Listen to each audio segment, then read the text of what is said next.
A fight, an NHL debut, and a win over the best team in the NHL. Friends, it has been a wild weekend for the Nashville Predators. And on today's show, we're going to spill all the tea.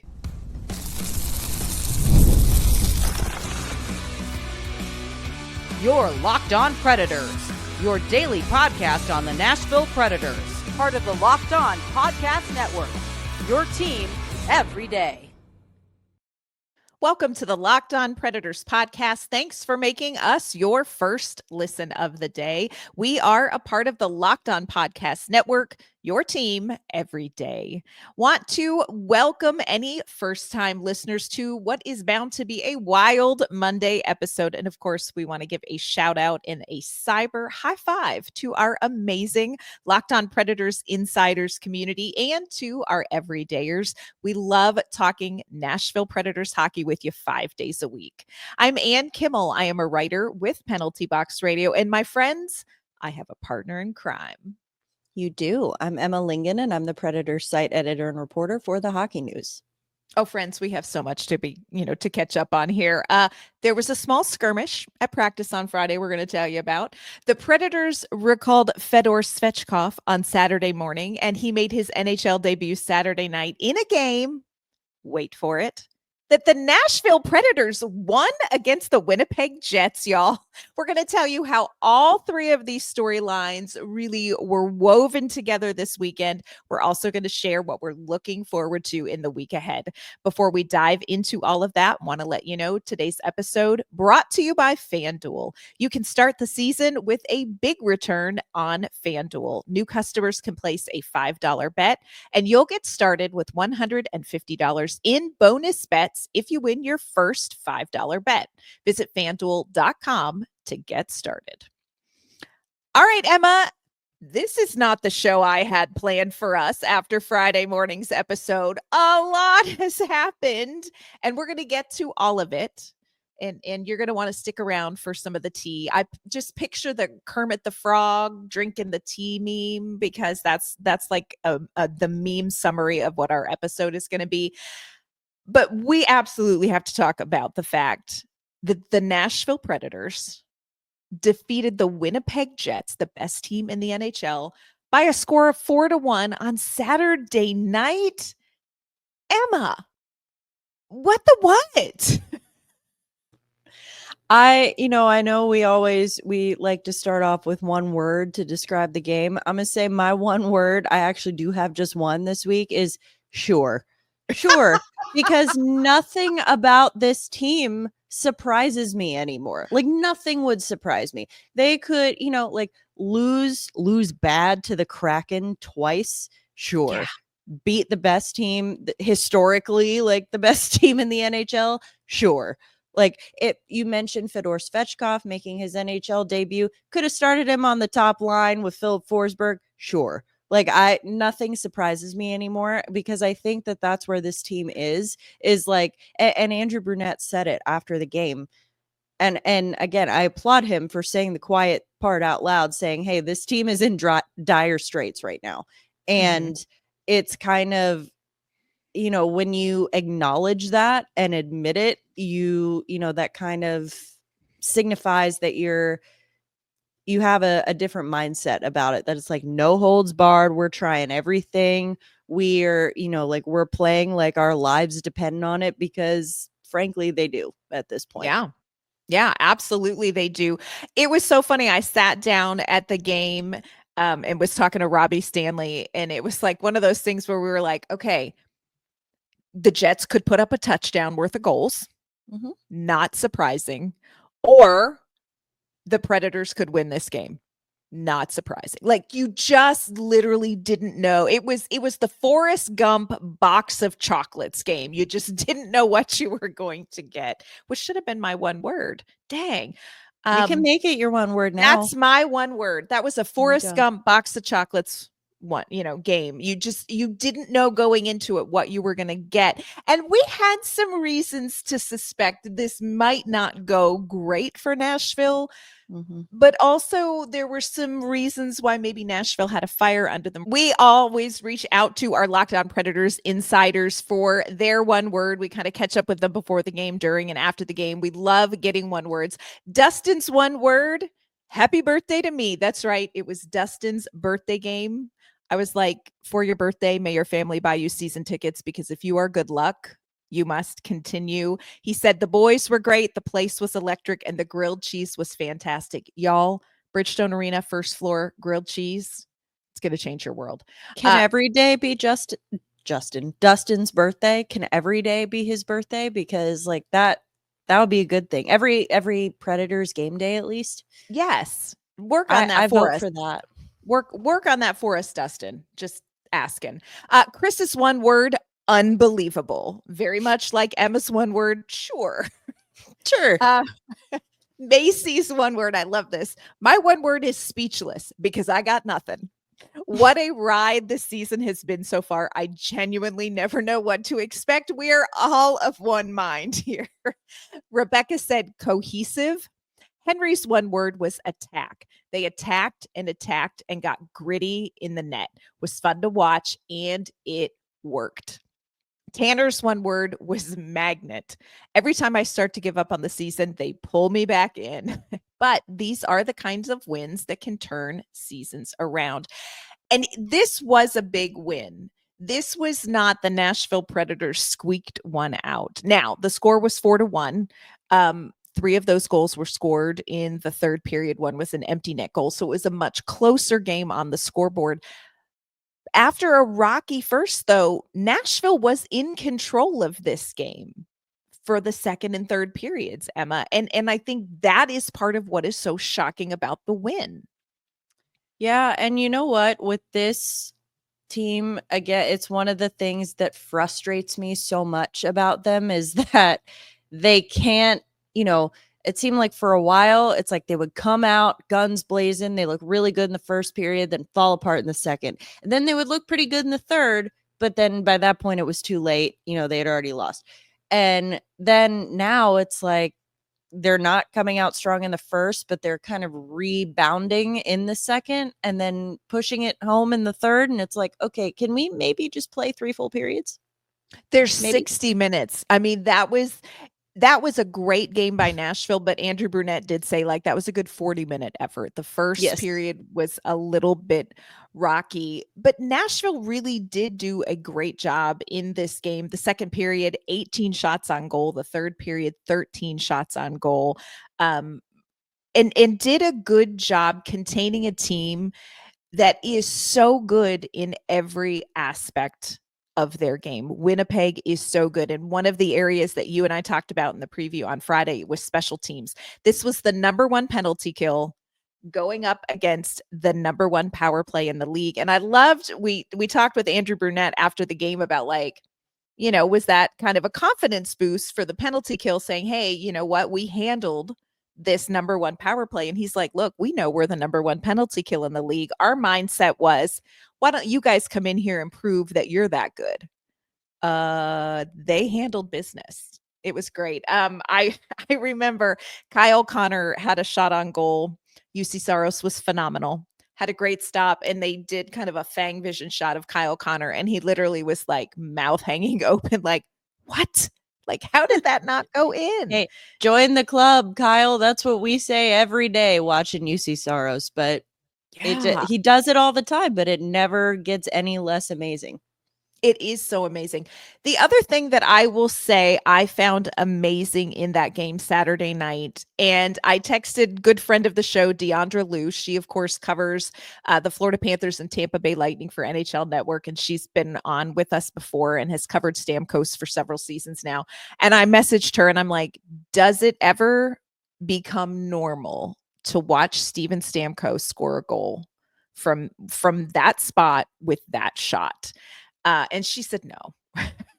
I was like, have okay. to say too, like not even just the one shot that did go in, but he had a shot before that that unfortunately I felt so bad because it was one of those. I mean, that clapper's got some real juice to it. Okay. Ooh. And so you not want to be on the receiving end of that, even if you're a goalie, but at least the goalies have all the extra padding. You know who didn't have all the extra This padding? is terrible. Dylan Sandberg. And he was right in the path of that shot from Stamkos. I think it was in the second period, just absorbed every bit of it off of his skate. And it was, you could tell he was in some pain, but it was one of those at first where you're like, all right, is it just like it's stinging a little bit? He's got to like, kind of just shake it out and he'll be fine. He was struggling. He finished the shift. So like credit to him for that. Yes. But he was struggling to get back to the bench, struggling to put weight on that foot. He went down the tunnel. We found out after the game, broke his foot. Steven Stamkos slap shot, broke his foot through a skate. And I'm like, that's tough. But I remember thinking at that moment, the Jets are down to 5 defensemen now. The Predators have 0 excuses. I mean, they didn't have any before, but now they have like -1 excuse to put this away. And so I just think that it was, Steven Stamkos, my word. Even that, like you said, it doesn't get any less remarkable no matter how many times you see it. Yeah. Coming up, we're going to talk about another new addition who had a big game. We're going to talk about Jonathan Marchessault and share what he had to say after the game.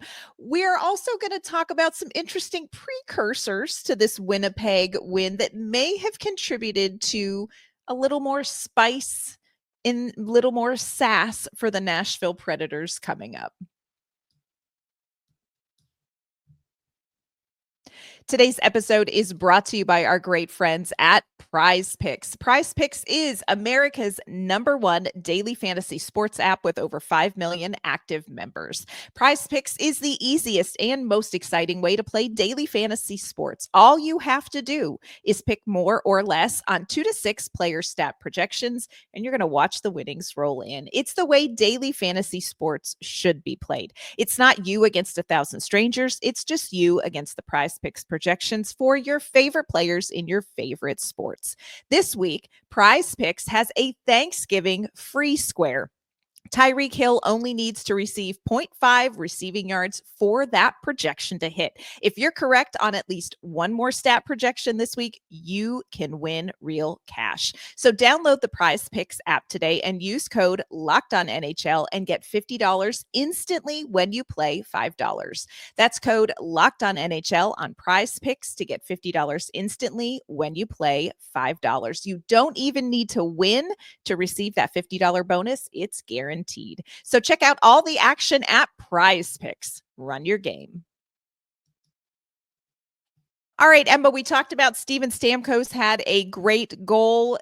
Another player that had a great goal who needed a great goal, Jonathan Marchessault. This is a player who has been struggling to find his game.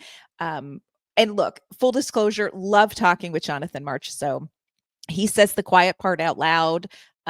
He is super transparent and authentic.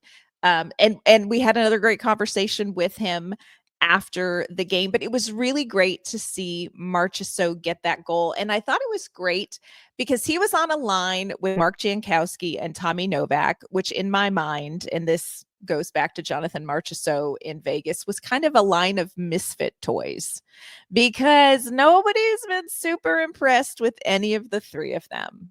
And that line was so great in this game. 92% Corsi for that line. They had puck possession 92% of the time they were on the ice. They were 10-0 when it came to shots for. They were 2-0 in goals. They really were the best statistically of any line that went out there. So what did you think of what we saw and what we heard post-game from Marchessault, Emma? Well, before I get to that, I do want to go back briefly and shout out specifically Mark Jankowski. I know that no one is really going to talk about him in this win. He did not find the score sheet, but that guy was everywhere. He was everywhere. And this is why I have been a champion of Mark Jankowski from, since last year, because he is the consummate extra forward. He is the guy, and again, I'm sure he would rather be in the lineup every night, but he's the perfect extra guy to have on your bench. He comes in, he had been a healthy scratch for how many games before this? He comes in, didn't miss a beat. He didn't need a minute to like warm up. He didn't look out of place. He just came in, played his game, just completely fit seamlessly in. And I think that's why a lot of people, I see, of course, when the team's doing poorly, it's like, well, why is this guy on the line? Why is this guy on the roster? It's like, that's why, because you need guys like that. Now, I understand you don't want an entire team of guys like that, but you need one. And he is that one. And I think he was fantastic. Really great. Used his size to get to the front of the net a lot too. And really good defensively as well. So anyway, I just wanted to shout him out there. But as far as Marchessault, I think in general, the post-game locker room conversation, I mean, of course, it was not, it was positive. They had just won, but it wasn't quite as like jubilant as you might expect. And I think that's because this team is very aware of the situation that they're in right now. Like I said before, Andrew Brunette said it, dire straits. Like, great, we won, but tomorrow's a new day. Jonathan Marchessault said, 12 o'clock tonight, it's a new day. We, rinse it off and start a new day. And I think that's, I think that's kind of how they're looking at it. It's like, we can't get too high on this win. It was a good win, and let's acknowledge ourselves, pat ourselves on the back. But at 12 o'clock, we forget about it. This didn't happen. And so that was kind of what I took away from it. It's like, they're not going to get too caught up in one game, whether it's a win or a loss, because it's, they know they have to look at it in the big picture right now. And I think what is so important, and the message that we really heard post game, was this was a really good win. We have got to build on it. Like, this win, yes, it's good, but we've had some games that were good and we couldn't build on it. And that is why this week's slate of games, especially the game coming up tonight against New Jersey, it's going to be so important for this team. So yes, big win against Winnipeg. Great game, especially in the second and third periods, but it's not everything that you need to see from this Nashville Predators team. And I like what you said. They know where they are. One thing I did want to point out that I thought was really interesting that Jonathan Marchessault just sort of dropped in the post game is he talked about, we made some adjustments at 5-on-5, and there was a follow-up question. And he said, yes, the coaches and the coaching staff did a great job pointing out some things we could do different. And I just want to say, he was very specific to give that credit to the coach and the coaching staff, which makes me think they probably hear some things. Speaking of hearing some things, Emma, let's talk about some gossip, some hockey gossip. Good vibes with the Nashville Predators. They played very good game, up for the game. But there was an interesting kind of vibe with the team on Friday morning at practice. And I want to be really careful not to make more of this than it is. This is like the U2 thing where it's a fun story, but don't make it something it's not. I just want to point out this same thing happened to the Buffalo Sabres like 2 weeks ago. And people talked about it for like a day and then moved on. So I think that that's all this needs to be, but it's important to address it. Yes, it's important in the picture of like, okay, Nashville was, fired up and ready to go. So Friday morning at practice, they were doing a 2-on-2 drill.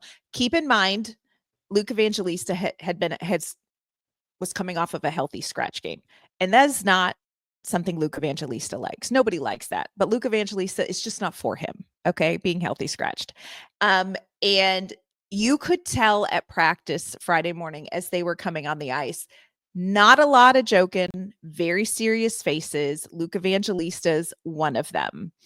And very focused during practice, pretty serious during practice. They were doing at the end of practice a 2-on-2 corner battle drill. And Evangelista and Michael McCarron were kind of pitted, sort of against each other in this 2-on-2 drill. And after the drill was over, just a weird little exchange happened. Let's be clear. There was not a fight. Okay. There was an exchange where Vange kind of went at McCarron, which was totes adorbs, because you kind of have to leave your feet if you're going after Michael McCarron. Bless. They just kind of some words. There was a group that got around them and kind of separated them. Vange skated away. There were not fists thrown. I didn't hear an F-bomb. There may have been one. There were no fist bump. It was just a frustration thing. You might say there was some piss and vinegar involved. I mean, my grandma Ruth and your mama would 100% say what we saw Friday morning was just an overflow of piss and vinegar. Exactly. But it became kind of a story. And Evangelista got back in the lineup. He was a player that I thought did a good job. We didn't see a lot of the young players in the third period because the game, I think, was so close. I think, Brunette kind of pulled back a little bit on some of the young players' ice time. So we had a brief exchange. Some people would call it a fight. I would call it a brief exchange. That was Friday morning. Saturday morning, we go in for morning media and we hear Fedor Svechkov. Precious Fedor Svechkov, 21-year-old Russian, called up and making his NHL debut. So that was really exciting. So I think you had frustration kind of boiling over in practice. And then there is something for every single hockey player when you have a rookie lap and you have a guy's first NHL game, because you remember that feeling and you know what that's like. And so I think those two things that happened pre-Winnipeg Jets puck drop made a difference. So did Shea Weber in the building. Nobody wants to be embarrassed in front of Shea Weber. You know what I'm saying? You don't lose when Shea's in the house. You just don't. No. Mm-mm. I will also say really quickly, one thing that I think made a difference. I'm not saying it won them the game, but this is something that I've been begging for a while, and they finally did it. Listen, I know we love Alex Carrier and Jeremy Lauzon together. They're besties. We love that. I, for a while now, for the past few games, have been thinking, hey, Brady Shea, maybe not the best partner for Roman Josi. And I don't think they want that to be the long-term answer. I don't think you want to have those guys together. You want to try to spread the wealth a little bit. I thought in general, Shea had played better on the third pairing with Luke Schenn, but I didn't think he should be on the third pairing because that limits his ice time. So it's like, what do? Hey, how about the second pairing? But we can't do that because God forbid we break up Lauzon and Carrier. I thought, thankfully, finally, they actually did it. They broke up Lauzon and Carrier, put Lauzon on the top pairing with Roman Josi. What happens? Josi pops off 2 goals. And you get Shea in that second pairing with Carrier, and I thought that he looked a lot more comfortable. And so I that's just another thing. Something I hope that we see more of moving forward, just to know, whether it's like a long-term solution or not, because that was something that I, obviously the offense was the story in this game, but I wanted to make sure I pointed that out because I thought that was very important. Yes. And you're right. That's been a hands-off thing. Yeah. In Nashville, you can't break up Carrier and Lauzon. They're not dating. They're just besties. It's going to be okay. I don't know if Lauzon is the long-term answer in your top pairing, but at least working with what you have at the moment, I think that was a good move for them. The big question is, can Nashville keep winning?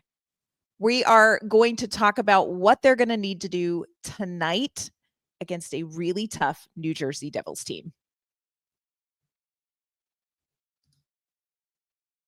Today's episode is brought to you by FanDuel. Get ready to tackle the NFL action with FanDuel. It's America's #1 sportsbook because right now new customers can bet $5 and get $150 in bonus bets if you win. The FanDuel Sportsbook app gives you everything you need to place live bets on the NFL, and it's all in one place. So when you get a hunch in the middle of a game, you can check out the latest stats, view live play-by-play, and so much more. And it's all going to be on the same page where you place your bets. Just visit fanduel.com to join today. Again, you're going to get started with $150 in bonus bets if you win that first $5 bet. That's fanduel.com. Never waste a hunch and make every moment more with FanDuel, an official sportsbook partner of the NFL. All right, Emma. So nice to hop on here and do a podcast where we get to talk about a really good performance by the Nashville Predators. And I do want to point out, no, Connor Hellebuck was not in goal. But I do want to say that the Winnipeg Jets this was their second game in a back-to-back. They had flown in from Pittsburgh after winning in Pittsburgh. But this was a Winnipeg Jets team that played well. You know, they didn't look super slow. They didn't have a lot of guys out of the lineup. So I feel like this is a good win. This isn't just a consolation win. But again, the problem for Nashville is not necessarily getting a win here or there. The problem for Nashville is stringing together wins and being consistent. And this is a win that they're going to have to build on. How are they going to do that, Emma, tonight against the New Jersey Devils? I think, well, one thing in particular that I noticed, and yes, obviously more shots does not always equal more goals, because the Predators have been on the losing end of that for several games at this point, where they have been, it was the Predators outshot their opponent, but then they lost. And then we saw a string of games where they were getting outshot by a lot. And I think it was 10 games in a row or something. They got outshot by their opponent, something like that. And that is not like this team. That's not the Andrew Brunette hockey system that we're used to. And so I think, we were seeing more pucks actually being put on the net. They were obviously weren't all going in, but I mean, you increase your odds, you increase your chances there. And I think that, again, I bring up, go back to Mark Jankowski, and he's a guy that just get to the net. Don't keep passing it around the perimeter. And I think that, the more you can get there and kind of frustrate the goaltender, because listen, I know it wasn't Hellebuck, but Eric Comrie, he made some Vasilevsky saves at one point. Yes. In that second period in particular, I would say he kept Winnipeg in that game in the second period. I pulled a groin watching him in net. He had some of those saves. Yeah. Yeah. He had some of those just reaching across. And I think that, I understand he's not Hellebuck, but we have to give him his praise because he was excellent. But I think that, you have to keep thinking about it that way. It's maybe play every team like they are the best team in the league. And hey, maybe, we're not that far off with the New Jersey Devils, because this is a really, really good Devils team. And so I think we saw a little bit more connection and cohesion on 5-on-5 with this Predators team against the Jets. And that goes back to what you mentioned that Jonathan Marchessault was talking about with the coaching staff, saying hey, we're going to change how we do some things. And we kind of asked Andrew Brunette afterwards. He didn't really tell us, exactly what those things were. But I think it's safe to say that if you keep doing those things, that looked like a different team than what we've seen against Winnipeg. And I thought this about halfway through when it was still close. I think it was 1-1. And I thought, you know what? Even if they lose this game, this looks like a different team. This looks like a different. And if they lose this game, that's okay, because it's the best team in the NHL. And they didn't lose the game. And so I think that, I just think that staying connected, getting to the net, having like building on that confidence, not being afraid to take those shots, it's going to go a long way. We saw more breakaway chances, more 2-on-1s, more second and third attempts in last night's game than we've seen in any other game that they have played in the first 21 games. And that's exactly what they have to replicate in New Jersey. And again, New Jersey, this is like playing the Winnipeg Jets. They are 1 point ahead of Carolina in the Metro Division. Interestingly enough, second best power play in the league. So that penalty kill that was like, okay, Winnipeg, you're number one. So are we. You're going to have to prove you're good enough. You better take that swagger and that execution into the game tonight because, man, New Jersey is very good on special teams as well. But I agree with you. I'm like, bring that same 5-on-5 energy, connection, shots, pursue the follow-up shots as well. This is going to be an interesting one. I do just want to put one thing out there into the universe for the hockey gods tonight. Just going to throw it out there and see what sticks. And it has to do with the fact that this is in fact Locked On Mark Del Gaizo. This game is being played in New Jersey. And I don't know if you all know this. That is where Mark Del Gaizo is from. He grew up in New Jersey. I want so desperately, Emma, for Mark Del Gaizo, who has been so good at putting pucks on net, but yet hasn't scored his first NHL goal. I'm claiming it tonight. I want a Del Gaizo goal in front of the home crowd against the New Jersey Devils. I just want that. I just want that. I want the win. The Predators have got to get a win. They have got to perform well. But can we do that with a Mark Del Gaizo goal? Is it asking too much? I just want to know how many Del Gaizos are going to be in the house at Prudential Center tonight, because it's going to be like 2/3 Del Gaizos.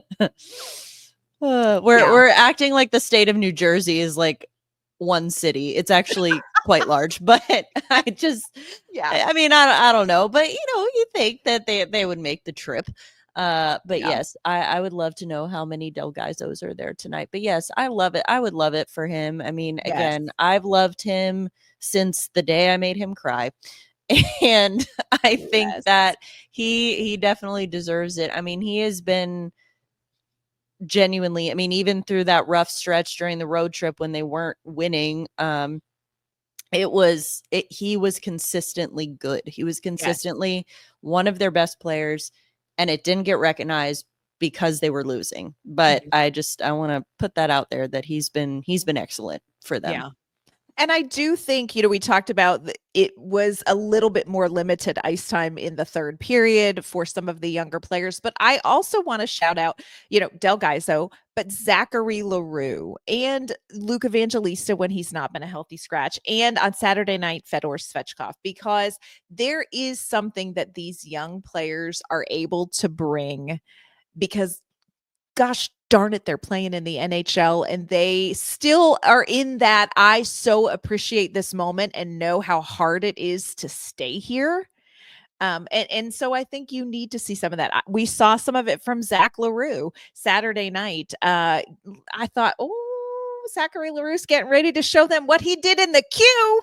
I really thought we were going to see his first fight. I really did, because there were a couple, extracurriculars that happened, like during a shift change where a line change when he was coming off and he kind of, exchanged shoves or, something with one of the Winnipeg guys. And I was like, oh, it's going to happen. It's going to happen. And he didn't. And you know what? I think that shows incredible maturity and composure from him. That shows, hey, you're ready for the NHL. Yes. Because I'm not saying that I'm not one of those people that says there's no place for fighting in the game. I think there is, but you have to know when is the right time and place.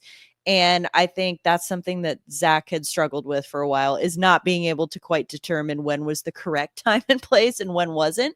Yeah. And you can tell he's learning that now. It's like, okay, if this team needed a spark, if they needed it, maybe there would have been the right time to go about it. But I think that he kept his cool. He was very sassy, very feisty. Mm-hmm. I think I said that he got feistier as the game went on. Yes, he did. but looked really good. And I think, like you said, this team needs some of that energy, that fighting for my life energy. Because like we saw that, from the younger kids and from the guys who like Jankowski, Evangelista, guys who had been scratched and then they come back, playing like they don't ever want to be scratched again. And you need that. Like you need some of that energy. Yep, absolutely.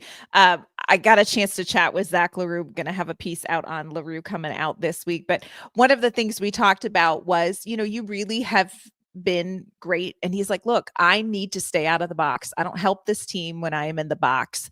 And I said, do players try to mix it up with you because of, who you are and what you've done? He goes, no, I don't think they pay any attention to what I did in the AHL. And he goes, here's what players do go. They say to me, who the F are you?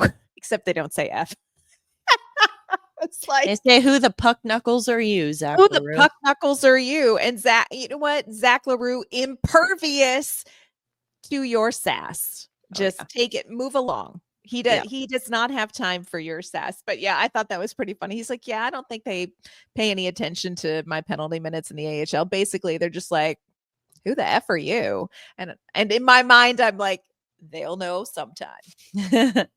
They're going to learn.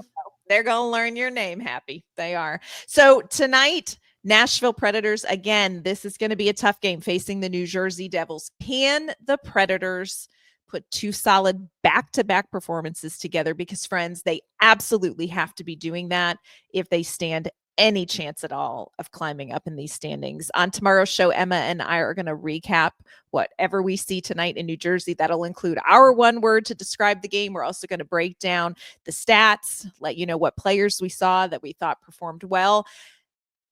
Let's see what happens, Emma. I don't know what to expect after. Sure. To quote my friend Emma Langen, sure. Whatever happened, sure. Yep, we'll be back tomorrow. Sure, we will. Sure. Before we sign off today, though, Emma, let everyone know where they can find you and your work. You can find me on Twitter and Instagram at Emma_Lingen, and you can find my work at the Hockey News. You can find me on social media at AnnK_Mama on Ice. You can find my work with Penalty Box Radio as well. You can follow the podcast on social media, LO_Predators as well. That is going to do it for this Monday episode of the Locked On Predators podcast. Hope you all have a fabulous Monday. We will be back tomorrow to recap the New Jersey Devils game. We'll see you then.